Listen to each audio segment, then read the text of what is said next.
Welcome, everyone. I'm Abraham Newman, and I am the director of the Mortara Center here at Georgetown University. And I am thrilled to host this session of our year-long series on the digital economy and security, which will be about digital sovereignty. But before I start the session, I just want to acknowledge that Georgetown's success today is in part derived from the sale of enslaved labor and enslaved people. And if you'd like to learn more about Georgetown's relationship with slavery, please go to georgetown.slavery.edu. So once again, I'm Abe Newman. I'm the director of the Mortara Center. And as I said, today's session is really the culmination. We've been doing a year-long series on this kind of intersection between digital economic issues and digital security issues. And I have two experts to kick off the conversation on digital sovereignty. So we have Rebecca Adler-Nissen, who is a professor at the University of Copenhagen, and Thorsten Thiel, who is a research, I dropped, Thorsten, I saw I dropped your bio space, is a senior political science researcher and head of research group 12, Democracy and Digitalization at the Weizenbaum Institute. And so the way our programs often work is each speaker, we're going to start with Thorsten, and then Rebecca will speak for about 10 minutes. And then I'll kind of queue up a few questions, and then we'll open it up to questions from the chat. Because of the size of the audience, we don't have direct participation, but if you have questions for the speakers, please drop them in the chat, and then I will curate those for the rest of the hour. The final thing is I just want to thank the Board of Regents and also the Open Society Foundation, who financially support this initiative that is a co-collaboration between me and Professor McNamara, who is also a professor at Georgetown University. Okay, with that, I'm going to turn it over to Thorsten to get us started on this conversation on digital sovereignty. Okay, thanks, and hi to everyone. Thanks for inviting me, and I will do this with some slides, so you should be able to see my presentation now. And I will share some quite general thoughts on digital sovereignty and how the concept has become so successful in Europe as it is at the moment. The main argument I will be making over the next 10 minutes will be that digital sovereignty has become a central concept in the European discourse on digitalization, and during its rise, it has changed its meaning and use quite considerably, and this explains its current success and the versatility with which it is used. However, even today's more broad societal understanding of sovereignty is quite often in tension with the challenges ahead we have in the digital constellation and the ideas of republican democracy. So I'm quite skeptic whether we should attach us so strongly to the concept of digital sovereignty as we do in Europe at the moment, although I understand where the impulse of using the term comes from. So if we look at sovereignty, you normally always have to start somewhere with Baudin and Hobbes, and sovereignty as a concept which has arisen as a reaction to the challenges of the pluralistic society, or of societies becoming pluralistic. And you had then this old notion of sovereignty as the highest legally unrestricted power, and which then over time has become, so these are the early transformations of the sovereignty discourse, has become democratized. It has been made compatible with fundamental rights, with federalism and other aspects of popular power, of popular sovereignty. After the end of the with the end of the Second World War, the concept has slowly become less central to European or to Western politics due to new ideas of how societies should be steered. So with markets, or the idea of cybernetics, which has been quite in tension with the idea of sovereignty, and then the changing framework of global governance, which kind of didn't seem to fit the idea of sovereign nation states in a way that it has been natural beforehand.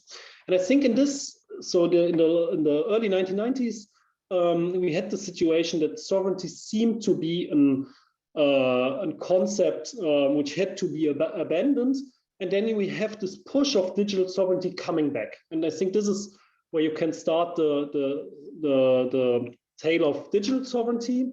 And I would distinguish between three phases of the discourse. So the first phase in the discourse is still with the rise of the commercial internet in the 1990s, the phase of cyber exceptionalism, which is very much dominated with an American discourse at the time, where you have the Declaration of the Independence of the Cyberspace by John Perry Barlow and others, where you have this idea that network technology really undermines territorial thinking, globalism overburdens national legal systems, and that horizontal coordination becomes possible in a way with network technologies that just makes it possible to abandon the whole idea of hierarchical nation states and nation state sovereignty thereby.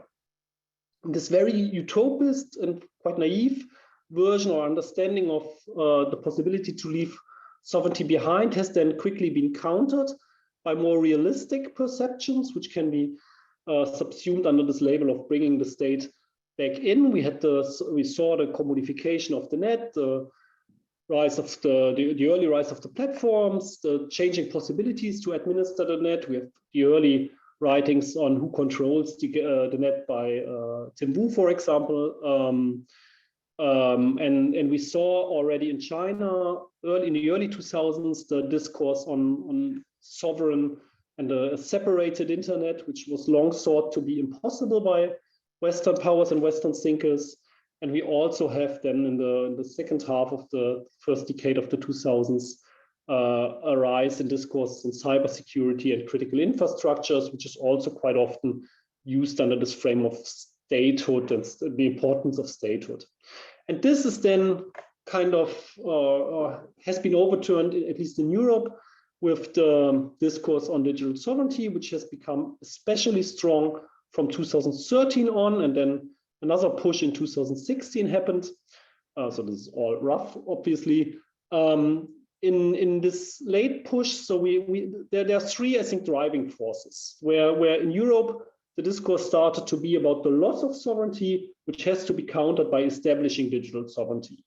And the obvious reasons is the kind of, so that the Snowden leaks showed the infrastructural hegemony, which Europe perceived to be, or the perceived dependence on the US systems, that the network idea is not as horizontal as it was thought beforehand, so that Europe has to become more independent so the discourse started in this regard. The geopolitical dimension is quite obvious. The US and China today, if you look into the discourse on digital sovereignty, it's always about in Europe, it's always about Europe being an opponent to a socialist China and a liberal America, and then in between is Europe and its values.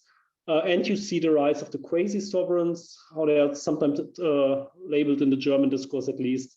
And this happens quite strongly in 2016 with Brexit and the Trump election being the political events that trigger this whole debates on disinformation and the question of private power, or even or strengthen these discourse. They have already been there before.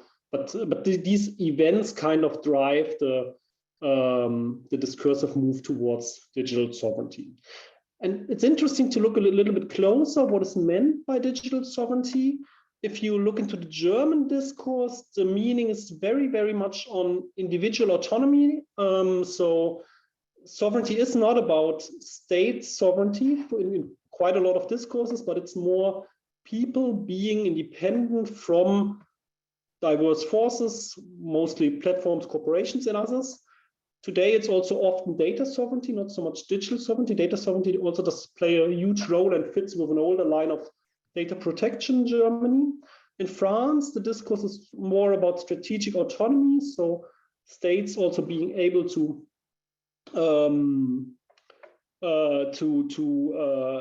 for example, have their own economical reasons, even to be able to tax these platforms. This is also framed under the digital sovereignty discourse at time. And at the EU level, in the beginning, they kind of avoided to say digital sovereignty. Europe was always a bit skeptical with the sovereignty discourse. The EU was always a bit skeptical, but with Juncker and then Ursula von der Leyen as the heads of the Commission, this kind of turned. It was first technological sovereignty, being more about the infrastructural dimension. And then lately we have all these debates about DSA, DMA and other things, which is also connected with the digital sovereignty discourse, where it's about market issues and media regulation. So we see this expansion of the term. And this is the last slide with the observations. We saw the introduction of new methods and instruments to achieve digital sovereignty, which are quite apart from just being able to set rules and to enforce them. So one of the first discourses in Germany, for example, was in reaction to the Snowden revelations on data localization possibilities. It was called Schengen Routing. So routing, the data should stay within the Schengen area, the area of free movement within Europe. Today we have the discourse on Gaia X, a cloud project to have a European cloud, very much shepherded by the German Economic Ministry, and again, something which is also closely developed with France. We also have things like open source funding. So open source is kind of directly linked in the German discourse to sovereignty. We now have a new proposal for a sovereign tech fund, so which should just be basically funding for open source projects, but it's also framed under digital sovereignty, where you can also see again that this is kind of linked to the individual autonomy discourse within Germany. So if we take a step back, we see that the turn toward digital sovereignty, no longer cyberspace sovereignty, internet sovereignty, kind of broadens the topics. Digitalization means more than just communication technologies. It is about economic issues. It is about strategic issues. We see that the sovereignty discourse is sometimes associated with the state, sometimes associated with Europe, and quite often this happens in the same documents. And there's also quite a tension. Sovereignty can play on all these levels, on the regional level, on the state level, and on the individual level, and this tension is often not dissolved within the texts. We have the tendency to kind of use the term sovereignty, European values, and democracy quite synonymous, and it's a catch-all terminology which is used by business, by politics, and by civil society, and all hope to achieve. So because it's such a strong discourse, such a strong claim for digital sovereignty at the moment, that they're all taking it. One of the things which I think is quite interesting is also that the whole rearrangement of the public sphere is thought as a sovereign task, and then this leads to the DSA DMA stuff, for example. The DSA is the Digital Services Act, the DMA is the Digital Markets Act, two proposals by the European Union to oh, my kids are coming. Okay, sorry. So this leads us to the question: where's the problem with digital sovereignty? I would just highlight two aspects. One thing which I think one has to keep in mind is how well does digital sovereignty fit with the European idea, or the ideal of Europe, which we had developed in the post-war years.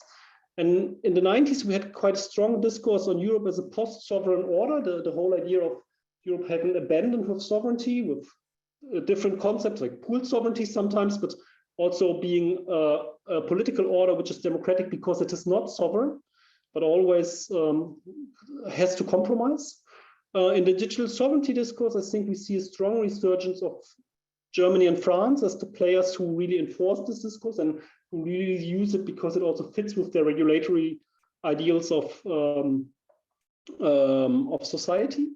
And we also see that digital sovereignty is quite often in tension with the European Internet Governance agenda, which is why it's more like an inward-looking discourse, and it's not so much used in the Internet governance area itself, where the players are a little bit more cautious with using the sovereignty term, not to enforce regimes to kind of have their own internets, and Russia and China using the same terminology. And it's also a question: how well does digital sovereignty fit with the democratic challenges of digitalization? So forms of domination have changed in the digital constellation, and the way how we govern our societies have become more intense and have not been reduced, so that it's quite a question whether we should really try to enforce the idea of sovereign power as the head of the as the head of the queue. And I think that the Republican intuition about thinking more about the separation of powers and the balance of control of private and public power would be more appropriate than the sovereign discourse, which is basically about creating new points of intervention and control, and often neglects that one would also have to think about how to democratize these new positions of power. And I would leave it at that, quite general sorts, as said, and I'm looking forward to the discussion and Rebecca's presentation. Wonderful. Thank you so much, Thorsten. If we can move now to Rebecca. Thank you. Super excited and honored to be on this speaker series. And congratulations, Abe and Kate, on this wonderful, very, very long project, I hope, that's going to touch on all the different dimensions of the digital age and what politics and economics and security might look like. So I'll basically follow up for where Thorsten stopped, I hope, and maybe add a few other points. So just to say that I speak also on work that I do together with my great colleague, Christine Egelin. We just secured a research project for a number of years on digital sovereignty, where we're going to do some field work in Brussels and follow all the lobbyists from the big tech companies and see what they're up to, as well as negotiations in the institutions. And what we are going to look at is basically what this call for action really means. So if you go to Brussels or any European capital right now, this is really the buzzword. And Thorsten sort of alluded to this, but it's to the degree that the vice president of the European Commission, Margrethe Vestager, calls it this, this is the overarching purpose of what Europe is all about these days. It's about taking back control.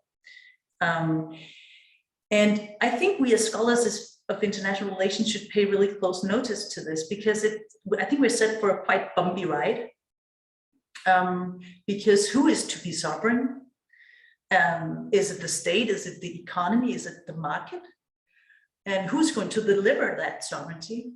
Is it, in our case here, the EU or any multilateral system? Or is it the state? Or even, is it a company?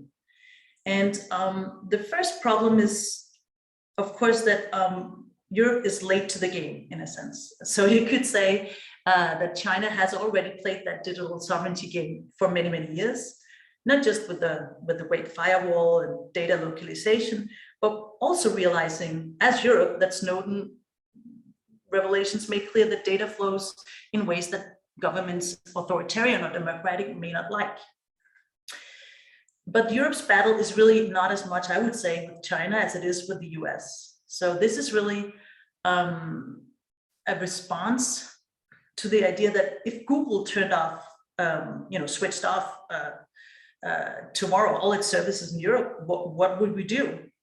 The German member of parliament, Alex Voss, who's very central to the negotiations on all the new legislation being passed now, he says, the whole aim of this endeavor to become digital sovereign is to avoid becoming or remaining a digital colony of the US. So you can hear the discourse is quite dramatic. And I'm not saying that we'll get some kind of a tea party, a Lisbon or a Rotterdam tea party where we're going to throw all our iPads and Dell computers and that in the sea. But there's a sense in which most Europeans want to become more self-reliant. And then we enter the problem that digital sovereignty is not a straightforward concept, but it is a concept that produces a promise. So it's much more than control. It promises some kind of authority and yes, some kind of supreme authority or complete authority. And one of the troubles with sovereignty in all the different disguises it has over the years, whether it's rests with the king or the people, is that it tends to be super difficult to share. And the three ways in which digital sovereignty is super, I think, unsettling for the sort of international state-based system that we're used to is not just that it's claimed in the digital realm, which all, is a realm we're not so familiar with, and it tends to be somewhat slippery ideas of cyberspace. But it's also that it's claimed in a number of different domains where we've sort of, for many years, never thought that sovereignty should even be claimed. So, and I'll get to that. And then the specific problem with the concept in Europe that Thorsten alluded to is that it's being claimed at different levels, right? So my main point is that these different claims to digital sovereignty are competing, and they are sometimes overlapping, sometimes they go hand in hand. But what we're going to watch if you're sitting in Beijing or in Washington is that these different claims, and whoever wins those claims, are going to win the battle for defining what digital sovereignty might mean in the coming years. And so turning just to leaving aside this idea that we're claiming in the digital realm, just focusing on which domains we're talking about. If we begin with the most sort of classic, the idea of security, it's very much this idea of Europe needs to finally get that strategic autonomy, and so it draws on this whole French, but also other countries' history of thinking strategically about how we can be less reliant on US military force. And there are some really concrete reasons for this. Most of the countries here, including my own, have had some really troubling experiences with misinformation, interference in elections, but also cyber activities and attacks on our critical infrastructure. And many Europeans are saying we can't really rely on our old partners anymore. So we have to protect ourselves. The problem is that some of the more NATO-oriented transatlantic countries, such as my own Denmark, would say, this sounds very, very dangerous, because this might actually undermine our alliance, this program. And so they're very worried about their own security. So again, here you see two different sovereignty claims colliding.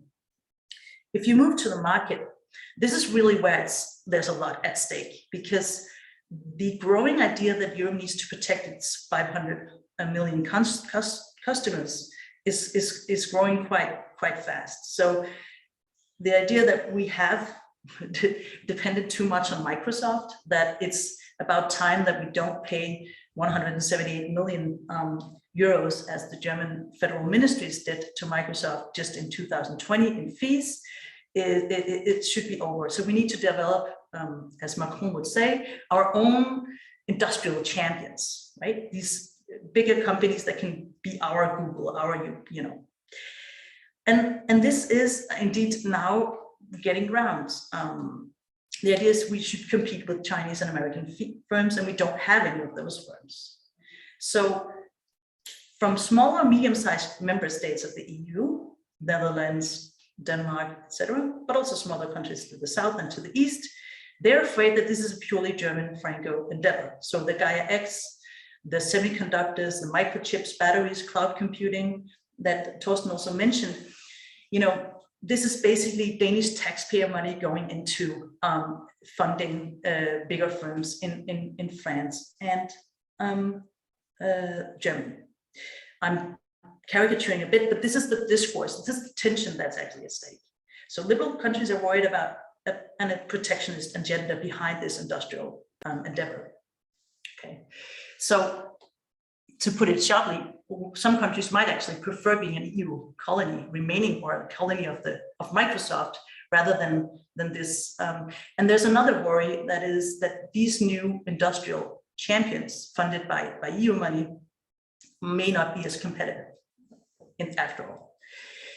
Finally, an area of tension which is also growing, I think, rotates around what Thorsten also mentioned, namely the idea that digital sovereignty is not claimed on behalf of the market or of security, but on behalf of the citizen.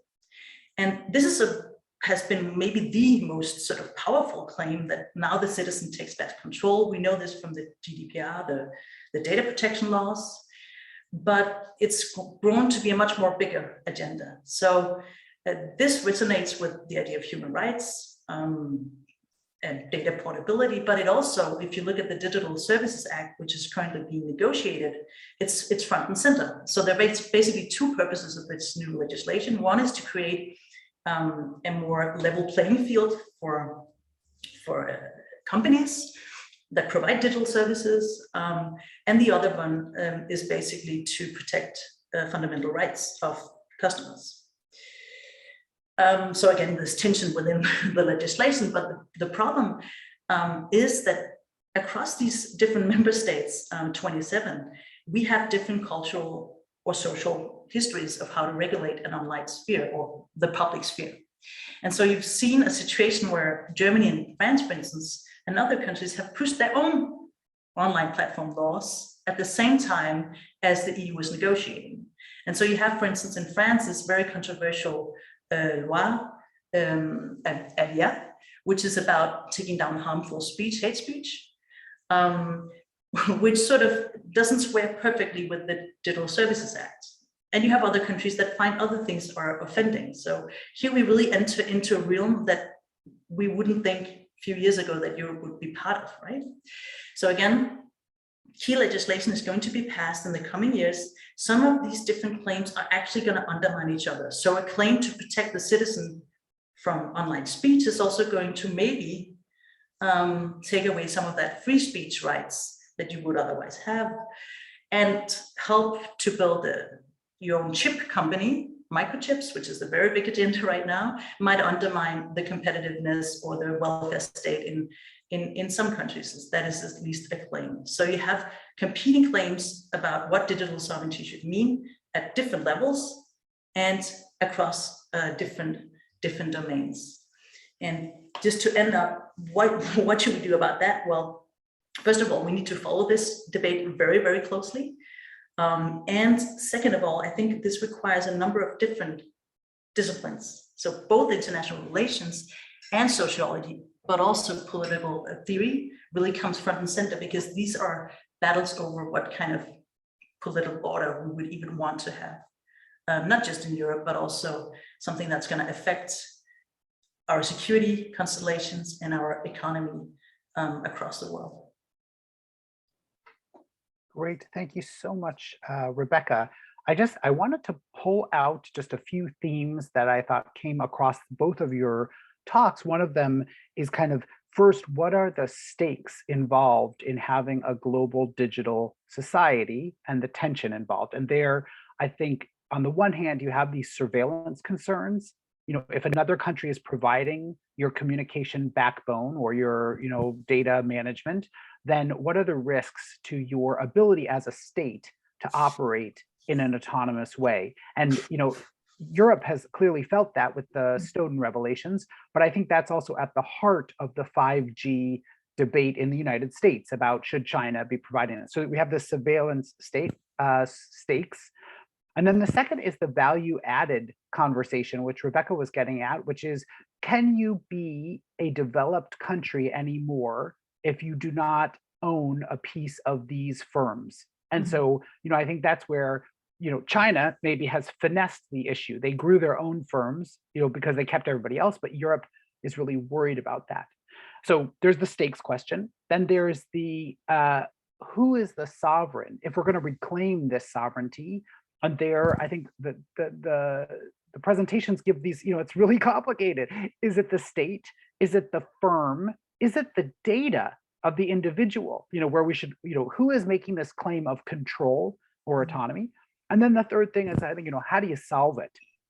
If you have these, problems, which are overlapping, the value added and the surveillance, those things are often overlapping, and the, who should we be looking at? Is it the market that should solve this? Should we be doing it with allies, like within a bloc like the EU? Or is there something where you really have to just do it yourself? You have to control this at a, and there, I think all of these questions, the stakes, who solves it, and who's sovereign, are complicated by the fact that authority and markets are no longer national. And so where you might have in a previous, these problems of added value and security, they're part of an imperialist problem in general. It's like, this isn't new, But what is new is that the authority is not always at the state level, it's at the EU level. And the markets, whether it's the EU, the United States, or China, are no longer national. And so how do we create a system that can govern this? So I wanted to push the speakers a little bit on several of these questions. I wanted to start on the the question of what is at stake. One of the questions from the audience was, is there really a difference between digital sovereignty and cyber sovereignty, the kind of more Chinese-based concept? And do you think that's maybe touching on the stakes a little bit differently, that the European version is really more interested in the added value and the Chinese version is more interested in the security value? But another one is maybe just talk about the digital colonialism, or the how does Europe see its way out? I think that there have been very different things put on the table. I'm going to put in the chat, there was an open letter by the prime ministers of, I think it was Germany, Estonia, Finland, and Denmark. Was it Denmark? I think, which it was a very, I think, neoliberal plus version of how we get out of this dilemma, where if you look at Macron's version, it's like the other direction. So how do we get out of digital colonialism? And then the final question from the chat is this time different? Isn't this a problem we've always had? What's the difference between a city group? Now we're talking about digital sovereignty. The French were screaming about American MNCs in the 1960s. So I think those three questions of kind of like, are there competing versions of really the stakes of the state? Is there a way out of this digital colonialism? And how should we think about this time being different? I put a lot on the table, so I don't, you don't need to address each one of these things, but if you want to touch some of them, then take what's of your interest. And maybe I will just go in reverse order this time, because I started with Thorsten. I'll start with Rebecca this time. Okay. So many different questions. The stakes and whether it makes a difference if we talk about cybersecurity or digital sovereignty, it makes a whole lot of a difference. It basically opens up a different toolbox, because cybersecurity is mainly about protecting data and protecting infrastructure in all kinds of ways, but it doesn't have to do with democracy, and it doesn't have to do with rights necessarily. So we're in a different domain, and the two are actually in tension sometimes, right? If we talk about what is different this time question, which I think is a very difficult one, because maybe it's too early to say, but I think there's at least some things that make it very, very difficult for people or states or citizens that come late to the game. And that is that some of the tech companies that now govern this system are so big that to create competitors is incredibly difficult, and requires not just a lot of money, but know-how and infrastructure. And then the network effects that we've all sort of talked about are huge. And so most companies in most of the countries that we're talking about today would not have the scale basically to do this. And that's at least what's economically sort of become a real issue. So it requires quite a leap of faith to say, okay, we'll do it now. We'll just pour money into this. And even if we do that, even if you look at the budgets right now, if you compare to South Korea, they use much more money on this, on questions of R&D and microchips, etc. So some would say, including the neoliberal government, which is actually social democratic in my own country, that this is a lost game. That so rather we would, I'm talking as if I was the Danish government, prefer more US EU pragmatic cooperation, just continue as it is. Because the costs and the risks are too big. And here's a real paradox, right? If you look at the Gaia X project, this big European cloud project, who's a member of that? Who was needed almost to come, and who lobbied really well? Microsoft. So Microsoft is now helping the EU to become a digital sovereign cloud, right?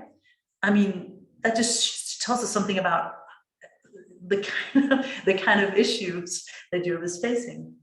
And I could go on. So yes, I think there's something very particular about the costs of coming late in terms of this competition. I think the whole question of who is sovereign, that's part of the politics of this. And this is why it's super interesting for political scientists to follow, because that has not been solved, probably will never be. But we see increasingly tech companies saying, we can make you sovereign. We can make your citizens sovereign. And that's not just Microsoft.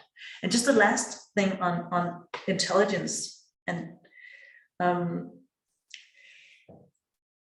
the issue here is really difficult. Yes, ideally you would want to have your own control of your own intelligence and control of your own data. But what if what if your partners have better intelligence than you?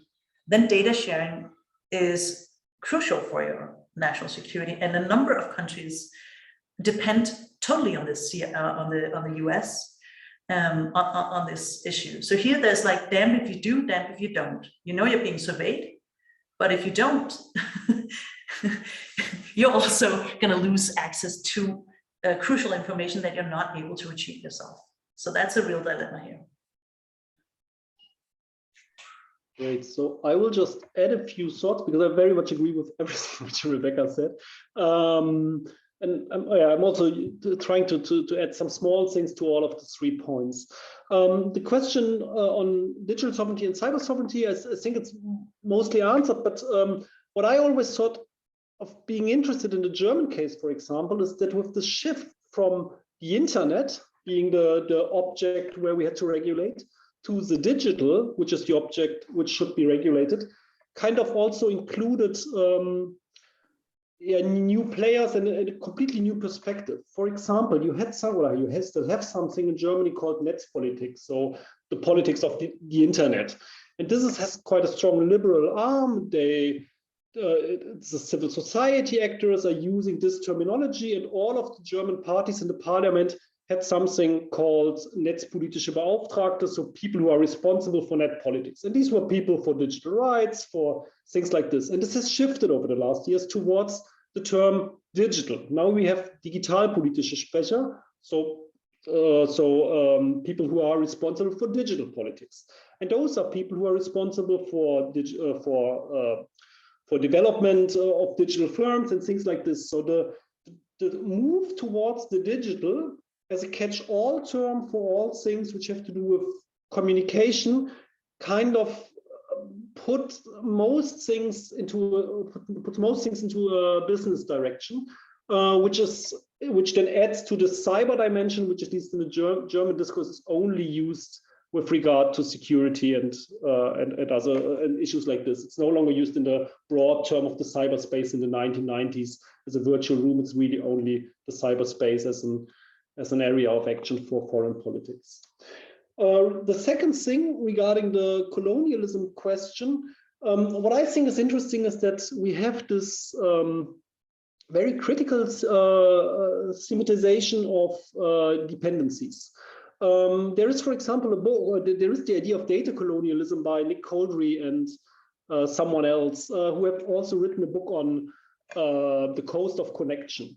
And with the whole idea of Europe was always that dependencies and interdependencies are a good thing, and it's the thing where we want to go, because interdependencies are more efficient. This is the more neoliberal or a liberal version of globalization, and they allow us to specialize, and they allow us to be protected from dominating actors, because everyone is dependent from everyone else, and the European Union is kind of set up to allow for interdependencies between the European states, at least, and always push this agenda also on the global level, I think. And we have become so afraid of these coasts of connection and of these dependencies over the last couple of years. The narrative is always because the partners have changed, right? So the world has turned to a more dangerous and hostile place, and we have to get back to our thing. But it's also just that we are no longer accepting this across the borders of Europe at least. And so therefore Europe also has to become sovereign. And the thing about what is different this time, so that there is a longer history of digital sovereignty initiatives.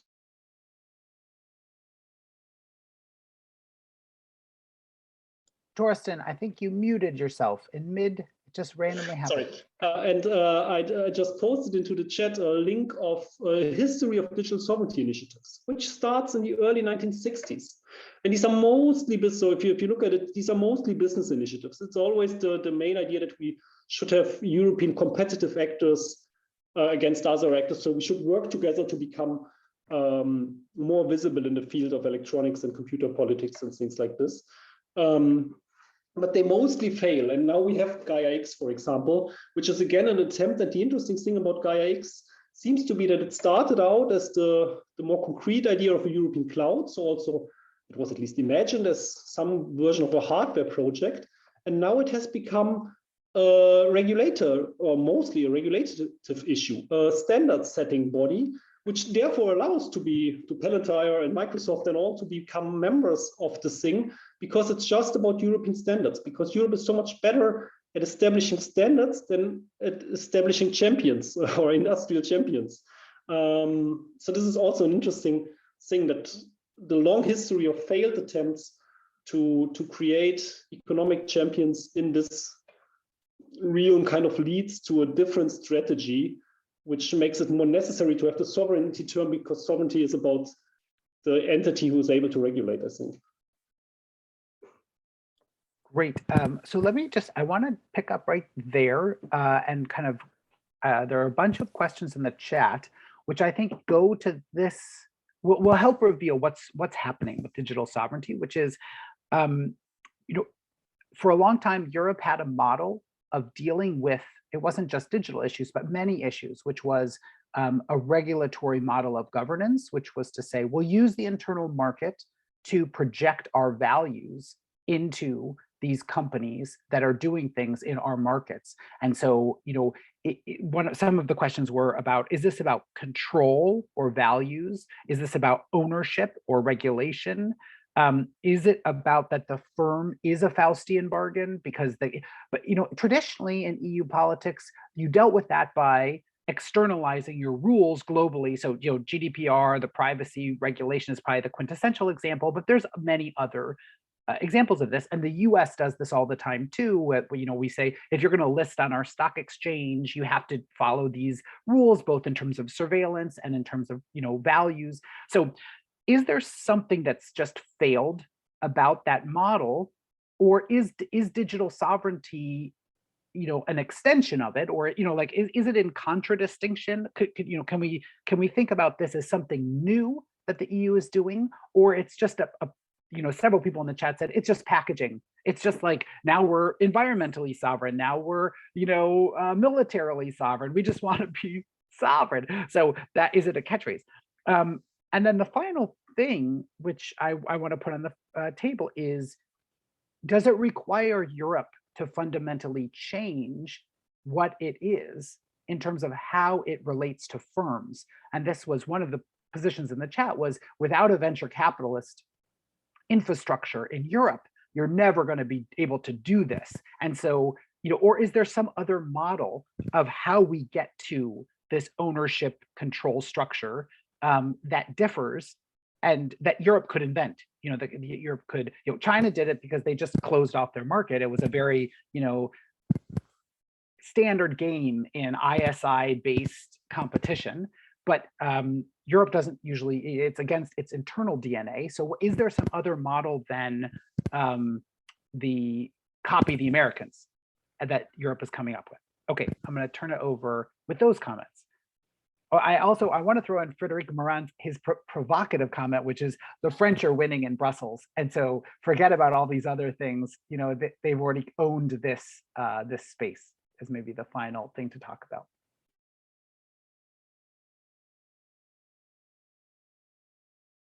Rebecca, you have a good answer?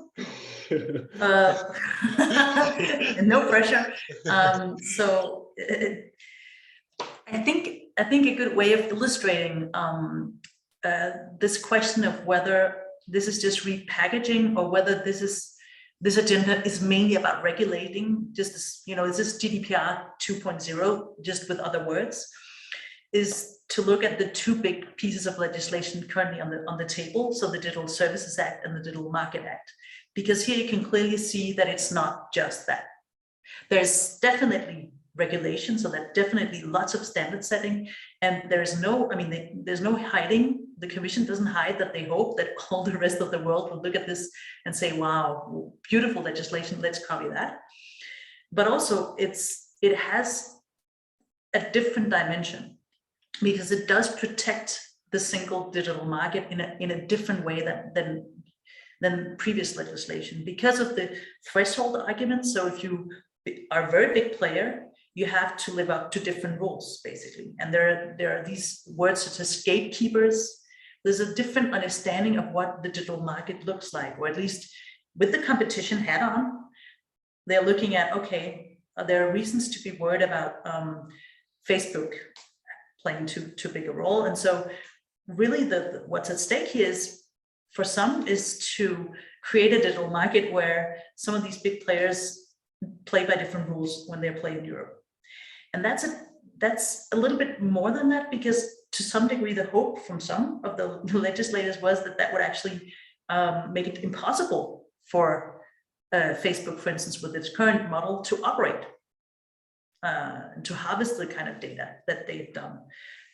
This is, of course, not where it ends up now, not least because of the lobbying process. So if you look at who are the biggest lobbying organizations now in Brussels, it used to be the German car makers, but now it's by far the big tech companies. So yes, I think it's a different ballgame, but it's a compromise between this very open model, inviting everyone into the digital market, so very different from the Chinese version, but then with some much more demanding rules of engagement. And the hope is that those rules of engagement will be copied around the world. Again, I would completely agree. I think what is interesting, and I think we can't say at the moment whether it will be successful or not, but we know why it's so attractive for Europe. Because if you look back a little bit into the history of European integration, you have this old experience, this negative integration. So integration towards just finding common rules for the internal market worked quite well, while positive integration, so for example, redistributing welfare or something, never really worked. And so due to the structures of the European politics. And the interesting thing is that we are now soul searching for quite a while after the failure of the constitutional process and other things in Europe for what is the new idea of Europe. And we had this attempts with Green Europe over the last couple of years, but we now seem to have settled a little bit on the idea of the well-regulated digital realm, because this is something where we're rather good at and which we can do with the mechanisms we have, because it is closer to negative integration. It is about the internal market and how it is restructured. It is something where the big powers, Germany and France, can quite well align, and which they at least hope will work with this thing. And I think this is the reason why now at the beginning of this, what is called in Brussels, the digital decade, that this decade is really about regulating. It's not so much about having a new idea what will be the next product. We're just trying to regulate all the technologies which we assume will be the most important ones. The EU AI Act, the Data Governance Act, DSA, DMA.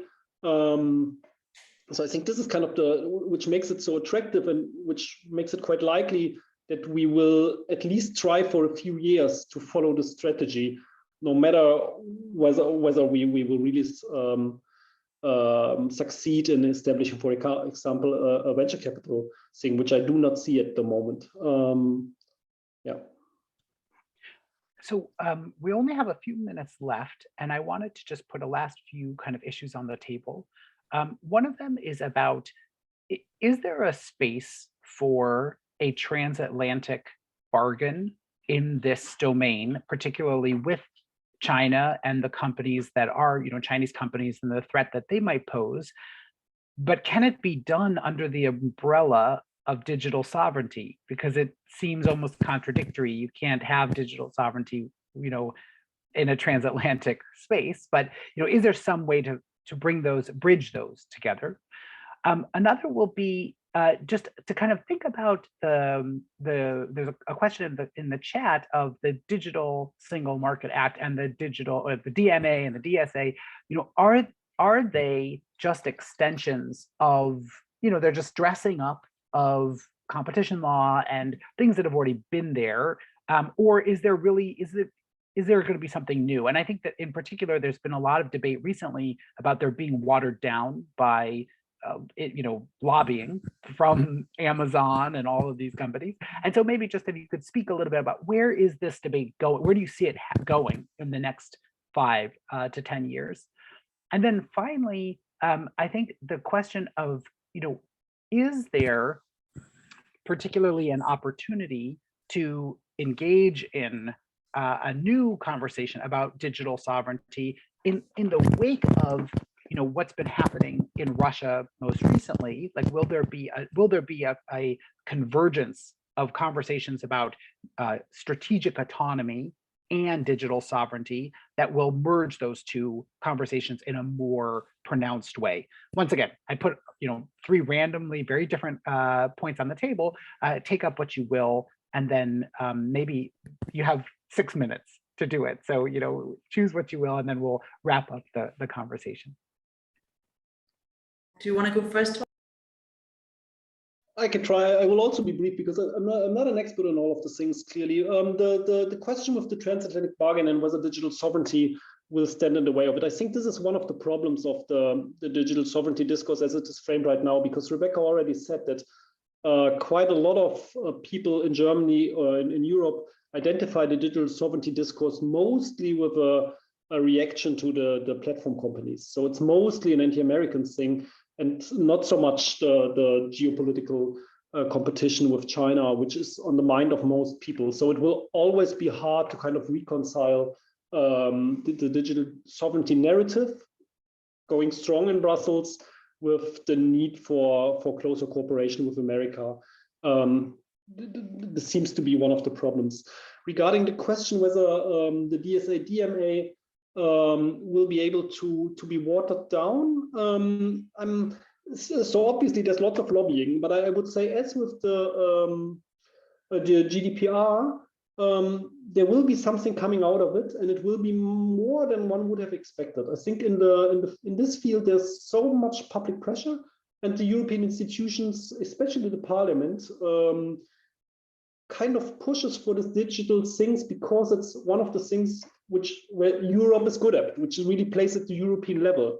So that this kind of legislation works quite well, I think, on the European level to get it through and to have it a little bit more ambitious than it would be in other jurisdictions, especially in the US. So I'm quite confident that we will see a DSA DMA Act this year, because it's also the French presidency, right? And it will not be worse than the 3 things which we have at the table right now. So kind of a lot of the things which were expected to be the way the Parliament would water down things haven't been in the final draft, which the Parliament has just put out a few days ago. Yeah, Rebecca? Yeah. So is there a possibility of having some kind of transatlantic alliance or connection, cooperation under the digital sovereignty umbrella? Yes. I mean, if you stretch the term enough, which some countries do, and especially if you look at an organization such as Digital Europe, you can see they're all promoting that agenda. And the Trade and Technology Council that Vestager, the vice president, was visiting, there is a kind of a conversation, but it's extremely difficult because it is a response. The whole agenda is a response to a particular economic model, a particular company structure in the US that, you know, it's liberating us from that colony. So it's a very difficult thing to do, at least upfront. So this will happen under the radar, but I'm pretty sure that we will see much more cooperation in the future because it's necessary for both parties. Yes, they are being watered down, but I agree with Thorsten that members of parliament are so vested in this that they will spend hours defending particular points. But often they're also watered down by, not by companies, but also by different positions on how much should the citizen be seen as a customer or a consumer, and how much is it a political person with rights. And there is a real big tension here, which has more to do with political ideology, I think, than necessarily, you can call it watering down, but it's really about also where you stand politically on this issue. Can Russia sort of push this agenda, help us all? Well, yes and no. I mean, it's very dramatic right now, and it's very difficult for some of the Eastern European countries just to sense any sense of backing right now because of the tensions. But there is a clear sense in which a common enemy usually helps provide some kind of cooperation, even to the degree that it will promote some more NATO sort of conversation. So I do think Russia has already played quite an important role in this agenda, but whether it will lead to more compromises, I don't think so. Actually, I think the way in which Estonia sees Russia is very, very different than it's seen in Berlin and Paris. And I don't think the French are winning the struggle, but they are certainly among, with Germany, because there's a very particular alliance there, leading the digital sovereignty discourse in Europe. Great. Well, that was fantastic. Both Thorsten and Rebecca, I really appreciate this conversation. I think it has been enlightening for me, and I hope for our guests as well.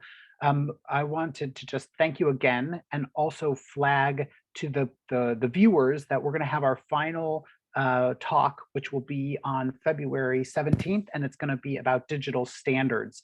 And of course, that's very related to this topic as well, but it will be about this kind of global question of the intersection between the economic and security issues that arise when you create these digital standards. Once again, there's a year-long set of talks which you can view on YouTube. If you go to the Mortara website, you can see the other talks which are on cybersecurity, AI, digital repression, a whole host of issues. So thanks again to our speakers, and I hope that everybody will join us again on February 17th for our last talk in the series. Okay, thanks again, Rebecca and Thorsten. See you soon. Bye-bye.